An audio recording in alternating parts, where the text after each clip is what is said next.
Bonjour à tous, je suis ravie de vous retrouver aujourd'hui. Cette vidéo s'adresse à vous si vous êtes Scorpion, si vous êtes ascendant Scorpion ou si vous avez votre signe lunaire en Scorpion.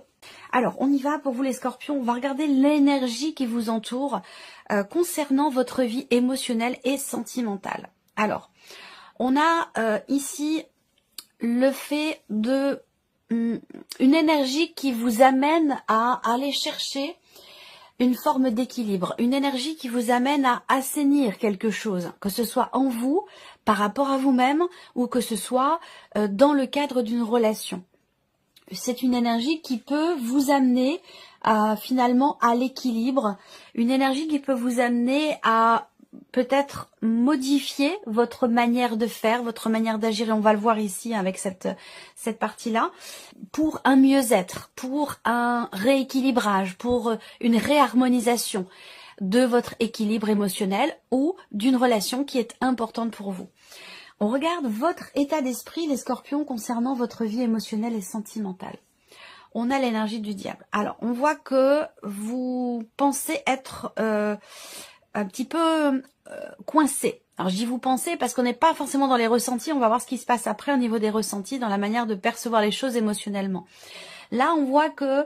Alors, pour certains d'entre vous, on a ici le fait que vous soyez focalisé sur un relationnel avec une personne qui est du signe du Capricorne. Mais alors après, comme je le dis toujours, quand je donne des signes astro, ça reste quand même des indications. Voilà, puisque vous êtes quand même nombreux et nombreuses. Mais il est possible qu'effectivement, vous soyez focalisé sur le fait d'équilibrer, de réharmoniser une relation avec quelqu'un qui est Capricorne. Le fait que vous ayez cette carte dans votre état d'esprit va indiquer aussi le besoin de vous libérer de quelque chose, le besoin de vous délivrer de quelque chose qui vous pèse. Je pense qu'il y a un besoin, une envie ou une réflexion qui a lieu pour pouvoir peut-être guérir, assainir, comme je le disais tout à l'heure, ou équilibrer un relationnel. Il est possible également que avec cette carte-là, vous vous sentiez un petit peu coincé, enfermé, emprisonné dans l'obligation de. On ne se sent pas libre finalement ici avec cette carte-là. Alors ça peut être libre de ses mouvements, libre de penser, de ressentir. Bon voilà, ça va être différent selon chacun de vous bien entendu. Mais quand il y a cette carte-là, il est vraiment question effectivement du fait de se sentir un peu coincé. De se sentir dépendant de quelque chose. On peut parler aussi d'une prise de conscience par rapport à une dépendance affective également. Pour certains ou certaines d'entre vous, ça c'est tout à fait possible. On va regarder ce que vous ressentez au plus profond de vous-même au sujet de votre vie émotionnelle et sentimentale. On voit bien que vous avez à cœur de pouvoir construire ou consolider quelque chose, et ce pour la durée, pour le long terme. Là, on voit qu'il y a une projection quand même sur de nombreux mois, voire de nombreuses années. On se projette loin. On a envie ici de s'investir pleinement. Et avec l'effet que vous ayez le diable dans votre état d'esprit, on a envie de s'investir pleinement, mais on ne s'en sent pas capable, ou on a l'impression peut-être de ne pas pouvoir le faire. Il y a quelque chose qui vous contraint. Ça peut être une situation, un travail, une famille, une énergie, une personne. En tout cas, on a l'impression ici d'être effectivement emprisonné dans quelque chose, d'être soumis à quelque chose et de ne pas pouvoir du coup peut-être faire avancer, construire ou faire évoluer un relationnel qui est important pour vous, dans lequel ici avec le 10 de denier, dans lequel vous souhaitez vous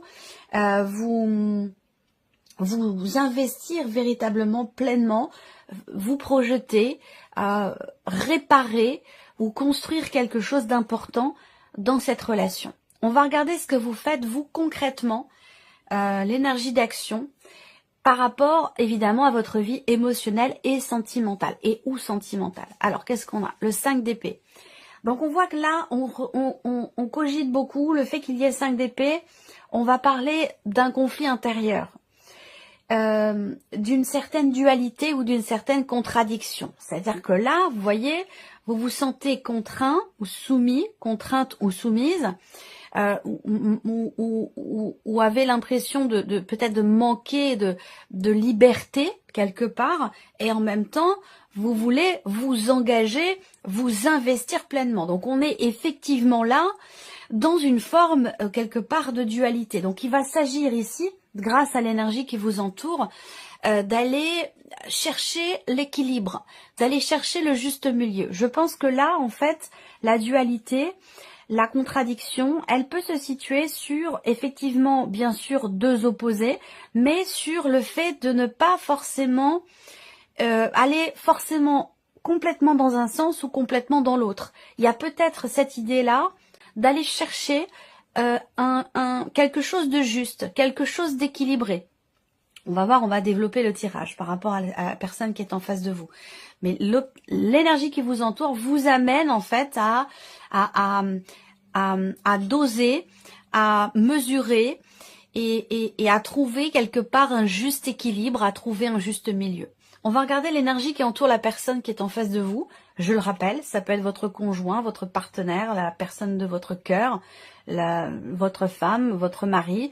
Mais ça peut aussi ici être une personne tout autre. Si vous n'avez pas de vie sentimentale, ça peut très bien être quelqu'un en face de vous, quelqu'un qui fait partie de votre famille ou quelqu'un qui fait partie de vos amis aussi. Une amitié qui est essentielle et qui est importante.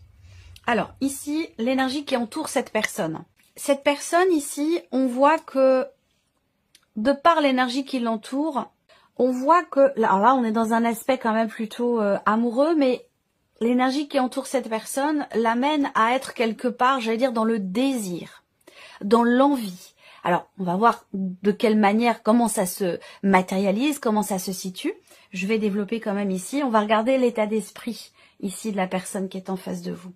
Le valet d'épée. Alors, on a quelqu'un qui, ici, est dans une volonté déjà de communication. Est-ce que cette personne attend un message de votre part? Est-ce que cette personne a envie ou besoin, ou projette de vous communiquer quelque chose? En tout cas, on a clairement ici cette notion d'échange, cette notion de communication.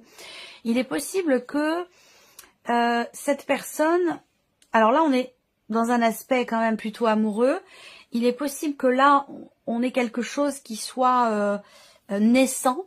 On peut parler d'une relation naissante ou d'une énergie de nouveauté dans votre relation avec cette personne. Si je mets encore, on va voir après parce que je vais rajouter une carte du tarot pour mettre en rapport finalement vos énergies et les siennes. Mais on voit que cette personne, elle est dans une dynamique quand même, une volonté de communiquer. Voilà, de communiquer, d'échanger. Peut-être que vous ne pouvez pas. Peut-être que vous êtes déjà dans une situation établie, que vous avez une certaine attirance pour une personne, sans pour autant qu'il vous soit possible de matérialiser les choses finalement. Et puis il se peut également que vous soyez dans la contradiction entre ce que vous avez bâti et construit et ce que vous désirez aujourd'hui. Il peut y avoir un certain décalage qui amène effectivement à des contradictions. On regarde ce que cette personne ressent au plus profond d'elle-même concernant votre relation. 9 de bâton. Alors, on a quelqu'un qui se préserve quand même. On a quelqu'un qui peut mettre des barrières. Il est possible que cette personne soit quelque part dans la séduction. Et si ce n'est pas amoureux, ça peut être quelqu'un qui peut quelque part chercher votre attention, chercher la communication avec vous. Mais dans le même temps, c'est quand même émotionnellement quelqu'un qui a tendance à mettre des barrières. Vous voyez, ou quelqu'un qui a tendance à vouloir se préserver, se protéger. Donc on voit que il est possible aussi, du fait d'avoir cette carte-là, que cette personne ait le sentiment que vous mettez des barrières dans cette relation. Soit au niveau de la communication, soit par rapport effectivement à ce que vous désirez consolider, construire ou matérialiser dans cette relation. On va regarder ce que cette personne fait, de quelle manière elle agit concrètement pour votre relation. Et oui, la tempérance. Donc on rebondit ici sur la première carte avec la dernière carte. On a quelqu'un ici qui est quand même très mesuré. Quelqu'un qui sait peser le pour et le contre. Quelqu'un qui est quand même dans la modération. Quelqu'un qui est dans la tempérance. On a quelqu'un qui est quand même qui agit... Je pense, comment dirais-je, certainement avec réflexion. on a quelqu'un qui est dans la mesure, voilà, quelqu'un qui aussi, si on est avec le 9 de bâton dans les ressentis, quelqu'un qui met des barrières, qui se protège, ça peut être ici aussi quelqu'un qui est dans une période de guérison par rapport à quelque chose. Donc il n'est pas forcément prêt à s'ouvrir et à s'investir pleinement, en tout cas émotionnellement, parce que là on a quelqu'un qui met quand même une certaine retenue, quelqu'un qui se protège, quelqu'un qui met des barrières. Donc la raison, c'est peut-être parce que c'est quelqu'un qui est en cours d'acceptation, en cours de guérison par rapport à quelque chose de particulier. On va ici ajouter une carte du tarot par rapport à vos états d'esprit respectifs et on voit ce que ça donne quand on les met ensemble. Bon, le roi de denier quand même. L'idée d'avancer, l'idée de consolider peut-être quelque chose dans la relation ou de consolider votre lien. On a quand même avec ce roi de denier l'idée d'être raisonné, d'être raisonnable. On a quelque chose quand même qui peut être ici calculé dans une certaine mesure sans pour autant que ce soit péjoratif. Hein, vous voyez, c'est plutôt l'idée de mesurer. On mesure ses actes, on mesure les choses, on est raisonnable et raisonné avec l'énergie du roi de denier dans sa manière de réfléchir par rapport à la situation, par rapport à la relation. Le roi de denier, c'est quand même une énergie où on est dans la maîtrise. Et avec les deniers, on a quelqu'un qui fait preuve de raisonnabilité, qui fait preuve de responsabilité. L'idée ici, ça va être d'assumer quelque part. Voilà. Donc, l'addition de vos deux états d'esprit amène ici effectivement à finalement être mesuré, raisonnable et réfléchi. On regarde au niveau des émotions, ce que ça donne, les interactions, la synergie entre vos émotions et les siennes. Ça peut amener une réflexion quand même. On fait le point. On fait le point, on réfléchit. Là, on voit que, voilà, il y a quelque chose qui est problématique là au niveau de la communication. On a une non-expression ici de ce qui est réfléchi, analysé, structuré dans la tête. On voit bien que là, c'est surtout vous, hein, de votre côté avec le 5 d'épée, on voit bien que vous avez du mal à structurer votre esprit, votre pensée concernant cette relation, concernant la situation ou dans l'idée de la faire évoluer. Là, on voit que sur un plan émotionnel, on a deux cartes d'épée. Ça veut dire que là, le mental prend le dessus sur les émotions. Et ça peut correspondre aussi, là, à ce que je disais tout à l'heure, où on mesure, on réfléchit, on analyse, on fait preuve de maîtrise, de raisonnabilité, de responsabilité. Donc au niveau émotionnel, là, dans ce qui est ressenti, on met tout de suite quelque part aussi peut-être une barrière avec le mental, dans le sens où là, on a le fait d'être touché par soit une problématique de communication dans cette relation, soit par le fait qu'il y ait une communication qui soit rompue. On voit que là, comme je vous l'ai dit tout à l'heure, la personne en face de vous, elle a à l'esprit quand même cette énergie de communication. Donc soit c'est quelqu'un qui attend que vous lui parliez, soit c'est quelqu'un qui projette de vous écrire, de vous envoyer un message ou de vous exprimer quelque chose par rapport à ce que cette personne ressent aussi dans la relation. On va regarder la sphère de l'action justement ici et voir la synergie entre vous et cette personne dans vos manières respectives d'agir pour cette relation. Quelqu'un en face de vous qui relativise beaucoup, alors que vous êtes beaucoup dans le mental par rapport à la situation ou concernant la relation. Bon, alors, dans l'action, on est avec le 6 de coupe. Donc, l'idée quand même ici, c'est que de par ce que vous faites l'un et l'autre, concrètement, eh bien, ça va certainement vous amener à vous réconcilier. Ça va vous amener à, ici, un mieux-être. En tout cas, cette personne est dans une dynamique, hein, clairement, d'action pour un mieux-être, pour un rééquilibrage, pour une guérison, pour un pardon, pour une acceptation. Et je pense que c'est quelqu'un qui est prêt à la communication, même si sur le plan émotionnel, cette personne en face de vous, elle peut être un petit peu sur la retenue. Dans l'idée ici, c'est que vous allez vers, de toute façon, avec le 6 de coupe, une belle énergie parce que il est question de pardonner, il est question de faire la paix, il est question de retrouver une relation équilibrée, sincère, simple,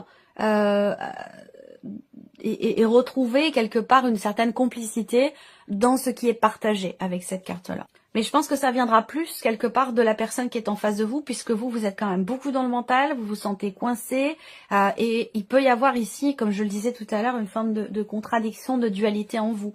C'est la personne qui est en face de vous qui va venir vers vous pour certainement rééquilibrer les choses.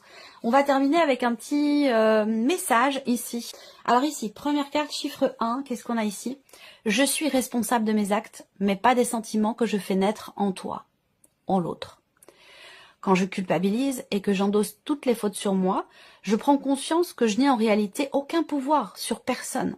Je ne suis responsable ni du bonheur de l'autre, ni de son malheur, même si il ou elle se plaint du contraire. Voilà pour cette première carte, ce premier message. Ici, deuxième carte, chiffre 2, on a « Je dois donner mon accord pour que les réflexions de mon entourage qui me touchent deviennent réelles.